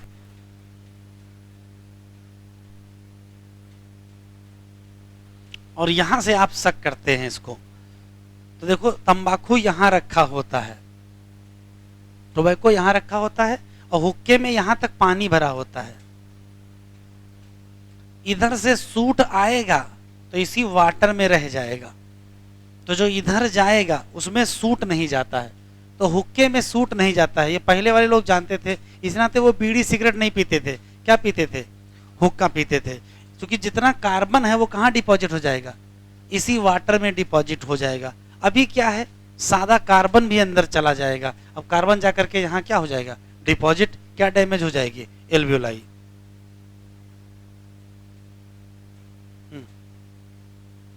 कहाँ बहते हैं, अरे तो भाई अब इतना तो फिर सांस तो लेना ही पड़ेगा। दुनिया में हो तो फिर मान लीजिए किसी को अस्थमा है तो वो सब लोग झाड़ू लगाना बंद कर दें, ऐसे तो नहीं होगा ना। सड़क पे चलोगे तो बहुत सारी कार मोटरसाइकिल चलती हैं, उससे भी धुआं होगा, उसको कहाँ रोक सकते हो। स्वयं न पियो, बहुत कम। अच्छा, जो लोग पीते रहते हैं वो बताते रहते हैं कि देखो वो 20 साल से सिगरेट पी रहे हैं, अभी तक उनके फीफड़े मजबूत हैं, ठीक है। ऐसा एग्जाम्पल वो रखे रहते हैं। वो ये नहीं बताएंगे कि हाँ वो निपट गए, वो निपट गए, वो निपट गए। जो बच गया उसको बताएंगे।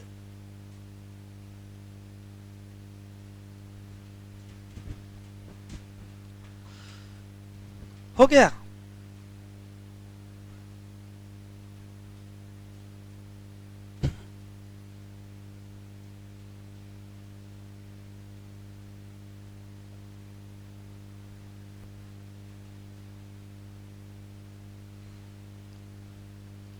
पढ़े।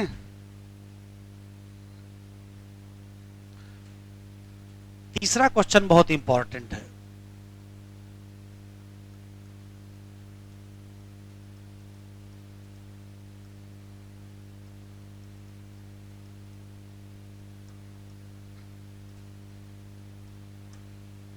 ऑक्यूपेशनल रेस्पिरेटरी डिसऑर्डर, लिखो नहीं, देखो जरा इसका मतलब समझ लो क्या है। ऐसा कोई भी रेस्पिरेटरी डिसऑर्डर जो किसी के ऑक्यूपेशन से जुड़ा हो, ऑक्यूपेशन का मतलब काम काज, हिंदी में यदि किसी को कोई रेस्पिरेटरी डिसऑर्डर हो जाए और वो रेस्पिरेटरी डिसऑर्डर उसके काम के नाते हो जाए तो उसका नाम ऑक्यूपेशनल रेस्पिरेटरी डिसऑर्डर। इसके एग्जाम्पल देख लो क्या है, तो इसका एग्जाम्पल है सिलिकोसिस,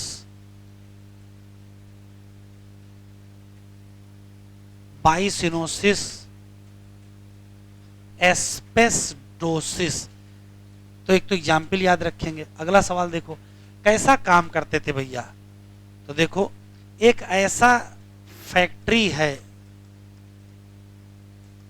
जहां स्टोन ब्रेकिंग होती है, पत्थर तोड़ा जाता है। तो जब पत्थर तोड़ेंगे तो ढेर सारी डस्ट बनेगी, और इस डस्ट में क्या होगा, सिलिका होगा। इस डस्ट में क्या होगा, सिलिका। इस डस्ट को इनहेल कर जाएगा।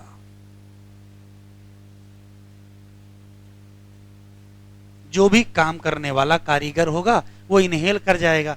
अब जैसे इनहेल करेगा तो सिलिका कहां पहुंचेगी, लंग्स में। उसको तुरंत खांसी आएगी तो कुछ ना कुछ बाहर निकल जाएगी, लेकिन चूंकि वो वहां काम कर रहा है तो लगातार सिलिका अंदर पहुंचती रहेगी, तो मिलेगा prolong exposure.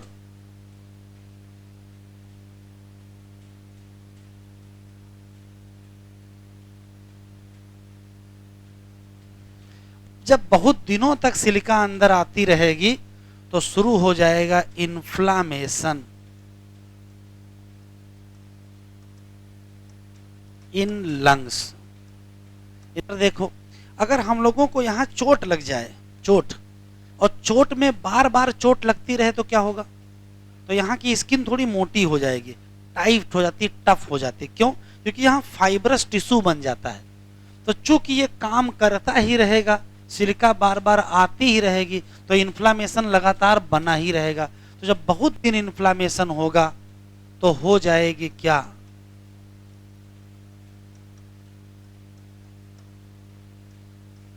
Fibrosis of lung, और इसका रिजल्ट होगा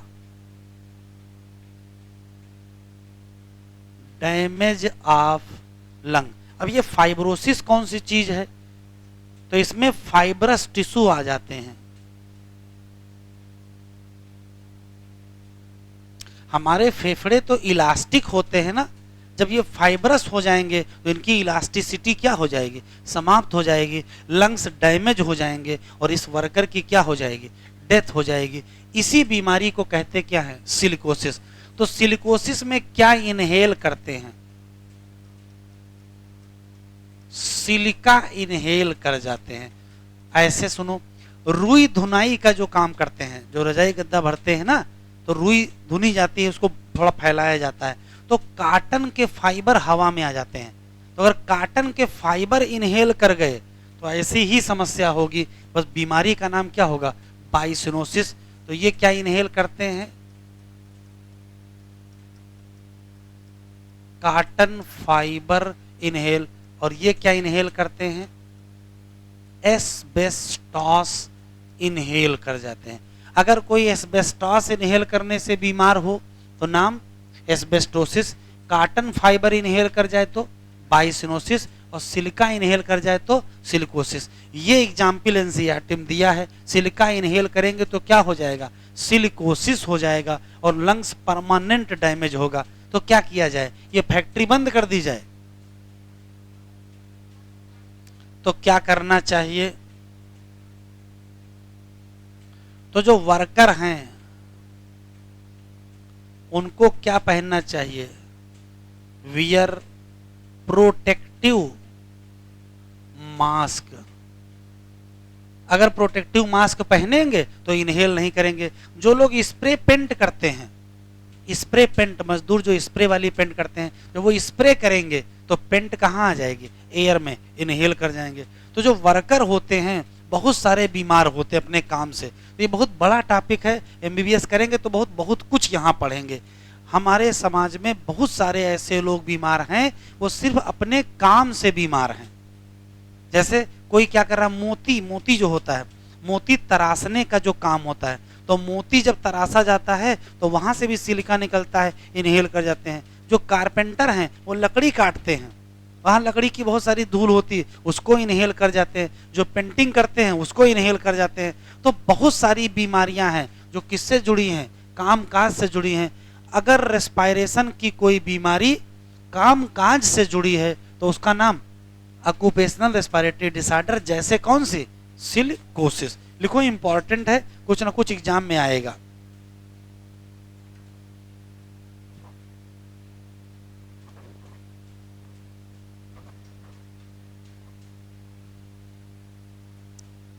बस ये शब्द काम का है। ये एक दिन के एक्सपोजर से नहीं होगा, क्या होगा? Prolong exposure.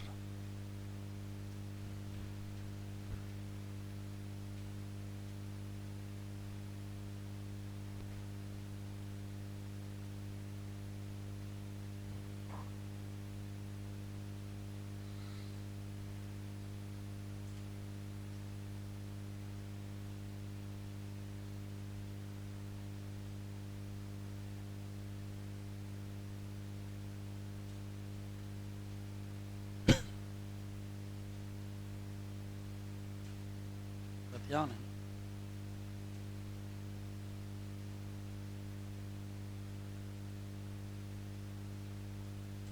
बाहर बोल लेना।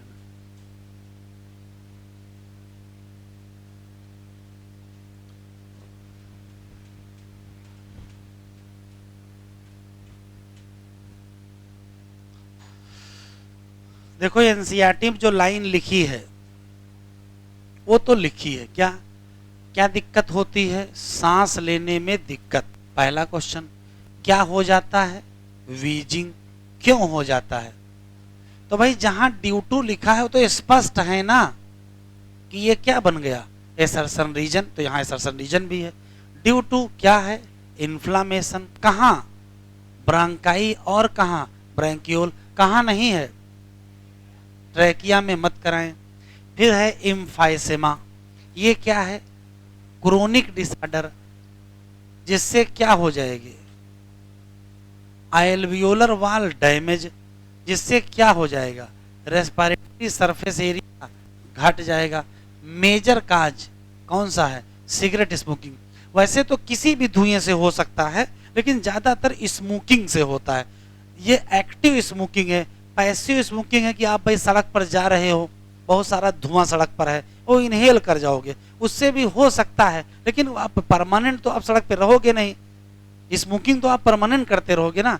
तो मेजर काज क्या है? Cigarette smoking. और भी काज हो सकते हैं। सबसे इंपॉर्टेंट ये हेडिंग है, ये जान लीजिए कि कुछ ना कुछ सवाल एग्जाम में आ रहा है इससे।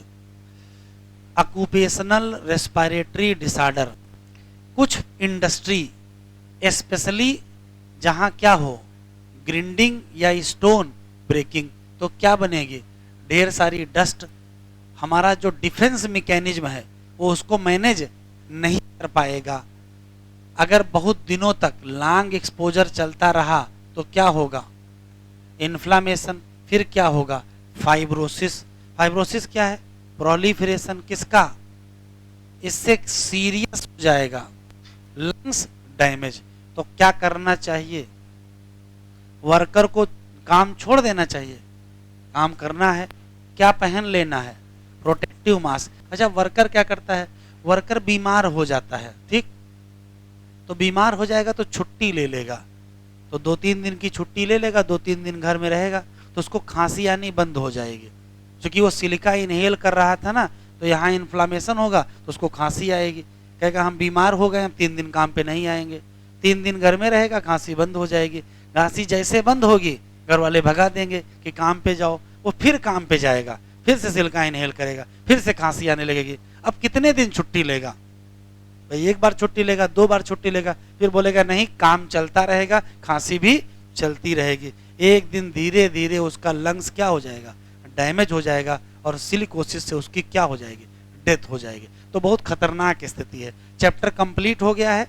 जितना होमवर्क बताए हैं वो सारा करके आएंगे। अगर आपने सी लगाया और आपका गलत हो जाए, ठीक है, तो अपने मन से नहीं मान लेना है कि क्यों गलत हो गया है, ठीक है। जाइए।